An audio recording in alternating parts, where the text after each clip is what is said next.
የትምህርት ነው። መጽሐፈ ምሳሌ 30 ምዕራፍ 30 ቁጥር 4 ላይ ጠቅሶ የልጁ ስም ማን ነው የሚል።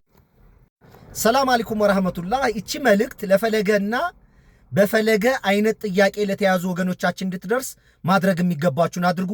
የምጠቁማችሁ ጥቆማ ትክክለኛ ጥቆማ ስለሆነ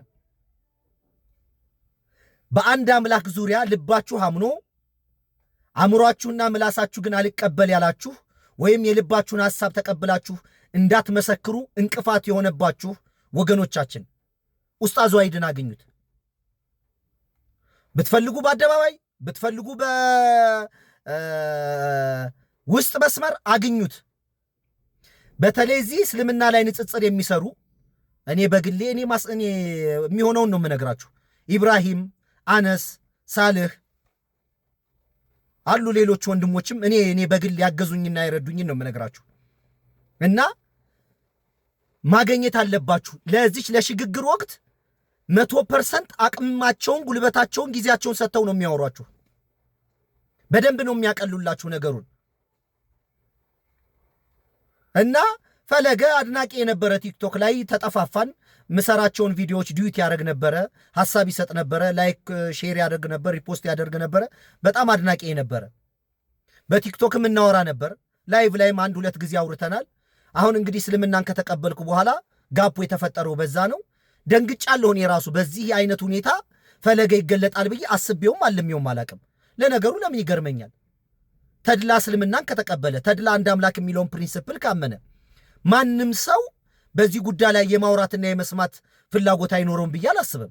ስለዚህ ፈለገም ይሁን እንደፈለገ አይነት ጥያቄ ላለባችሁ ሰዎች የራሳችሁን አመለካከትና ሐሳብ ማራመድ እንዳለባችሁ እንዳለ ሆኖ ግን እስልምናስ ምን ይላል በአንድ አምላክ ዙሪያ ላይ የሆነ ነገር ጄጅ ከማድረጋችንና ውሳኔ ከመወሰናችን በፊት እስልምና የሚለውስ በዛ ዙሪያ ላይ ምንድነው የሚለውን ብናውቅና ብንረዳ መልካም ነው ብዬ አስባለሁ። ለምን በቀጣይ ለምንወስነው ውሳኔ እገዛ ያደርግልናል። ስለዚህ እነዚህን ወንድሞች አግኙ። በተለይ ኡስታዝ ዋሂድ ካለን የእውቀት ክፍል ጋር ነው የሚያወራን።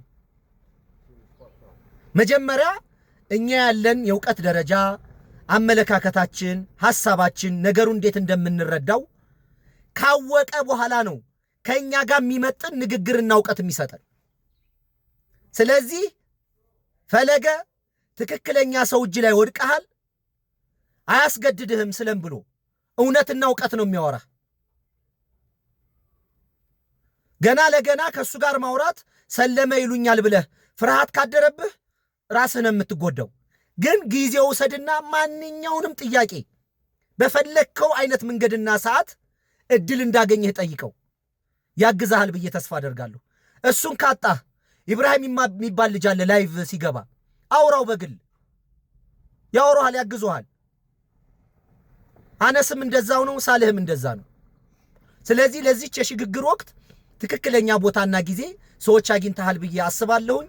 ጊዜና እድልህን ተጠቀምበት። መወሰን ያንተ እድል ፋንታ ነው።